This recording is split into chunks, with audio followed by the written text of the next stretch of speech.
Se vocês não me ouvirem, fala no chat que não estão me ouvindo, tá? Se der algum problema. Tudo bem, então, esse exercício é o exercício 30, e diz o seguinte: use a equação de onda para determinar a velocidade de uma onda dada em termos de uma função genérica h de xt, onde a amplitude da onda, que varia no tempo e no espaço, ela é dada por uma constante vezes uma função que eu não sei qual é a função. É um h, eu não sei que h é esse, pode ser qualquer função, mas eu sei que o argumento dela é esse aqui, ou seja, uma constante vezes x, mais uma constante vezes o tempo. Tá? Então, com isso, só de olhar para o argumento, eu já sei que é uma função que se propaga no tempo. E aí é uma função que está caminhando aí no espaço-tempo. E certamente, por conta disso, ela deve obedecer a equação de onda. Né? Se a gente está falando de onda, ela tem que obedecer a equação de onda. Tá certo? Aí você quer saber a velocidade de uma onda, dessa onda. Você não sabe qual é a forma dela, mas você sabe o argumento. E aí você vai, então, usar a equação de onda, tá? Que é a derivada segunda da amplitude no espaço, né? 1 sobre v quadrado, a derivada segunda da amplitude no tempo. Aí você vai dizer que esse argumento vai chamar de u, que é uma função, o argumento é kx, eu vou chamar de kx menos ômega t, mas eu poderia chamar de qualquer coisa x, qualquer coisa t. Tá? Na verdade é mais aqui, não é menos. Segundo o problema.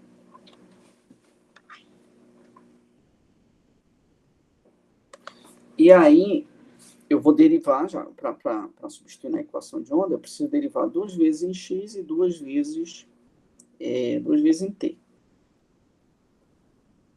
Então, quando eu derivo y em função de x, eu tenho que derivar y em u, du dt. Regra da cadeia, né? Aí, desculpa. A derivada de u em relação ao tempo, como esse argumento, quando eu derivar em relação ao tempo, vai sobrar ômega, né?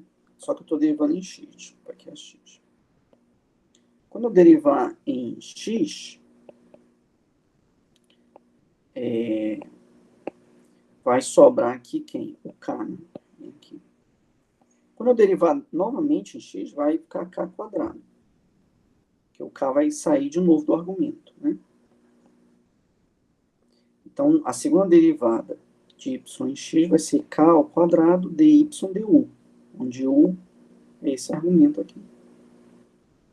Certo? E quando eu fizer isso em t, a mesma coisa. Quem está multiplicando t é ômega, então vai ficar ômega ao quadrado aqui. A análise é completamente análoga. Até aqui, está entendível? Alguém quer perguntar?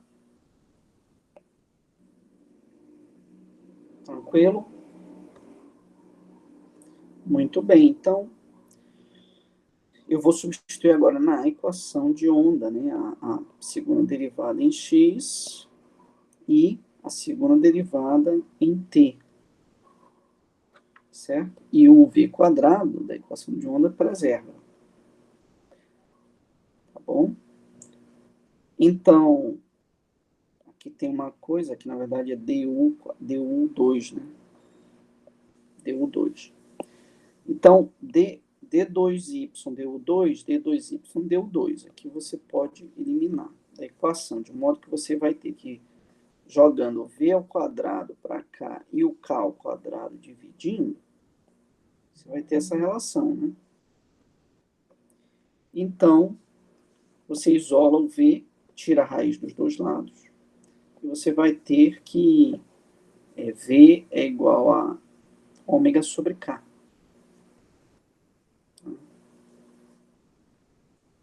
É igual a ômega sobre k. Muito bem.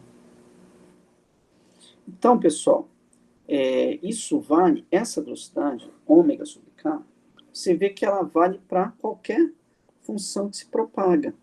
Não importa a forma da função. Tá?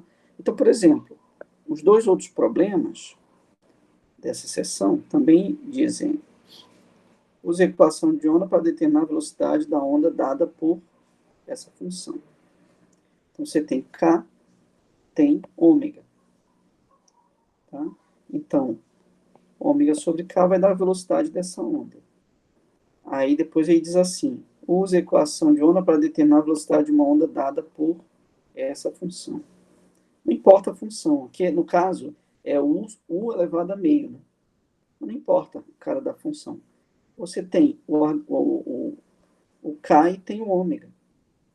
Você pode determinar a velocidade, ômega sobre k vai ser a velocidade dessa onda. E dessa onda vai ser ômega sobre k de novo. Certo? A amplitude nem vai influenciar em nenhum dos três casos. A velocidade só depende do número de onda e da frequência angular da onda. E esse sinal menos aqui, mais, eles só indicam a direção da velocidade. Quando o sinal é menos, eu tenho uma onda se propagando no sentido positivo de x. Quando o sinal é mais, eu tenho uma onda que se propaga no sentido negativo de x. Certo? Então é essa aí a questão.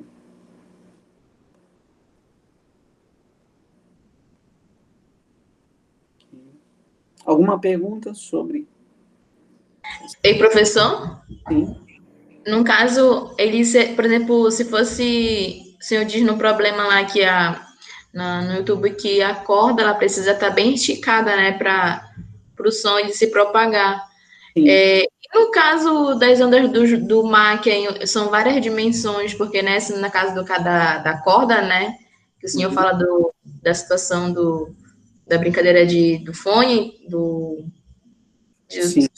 do copo, né? Da Sim. brincadeira de quando criança, nesse caso a corda é uma dimensão, né? Aí, no caso, se for um problema de ondas na relação de várias dimensões.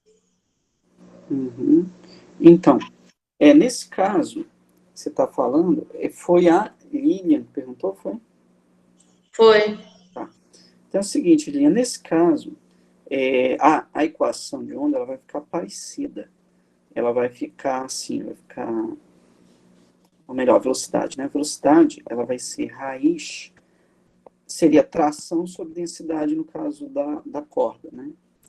Mas no caso de um sólido ou um líquido, você vai substituir a tração pelo módulo de elasticidade volumétrico, que é o módulo de Book, que ele representa a dureza desse objeto. Né? E aqui embaixo você vai substituir a densidade linear por uma densidade volumétrica. Certo? Então, nesse caso, a equação de onda, da velocidade, ou melhor, a velocidade vai depender dessa elasticidade do meio, certo? No caso da corda, você tem liberdade para esticar ou não a corda. Mas no caso por exemplo, no caso de um bastão, também você pode fazer isso, né? Pode pegar um bastão, imagina um bastão. Você vai dar uma pancada em um lado do bastão, né? De maneira que o som vai se propagar ao longo aí do bastão, certo? Nesse caso, a densidade, o módulo de Book é uma constante que depende do material, ou seja, depende do bastão, certo? Mas se você, por exemplo, comprimir esse bastão, causar tensão nele, o módulo de Book vai variar, certo? Mas de modo geral, para sólidos, o módulo de Book, o coeficiente elástico, né, ele é uma constante. E no caso da água, não tem como você aplicar tensão, né, na água. Então, o módulo de Boole da água, de qualquer líquido, também não, é uma constante que não varia, não tem como variar. Da madeira, por exemplo, você pode mudar o módulo de Boole aplicando tensão. Tá? Eu acho que isso responde aí tua pergunta. Ah, entendi agora. Isso.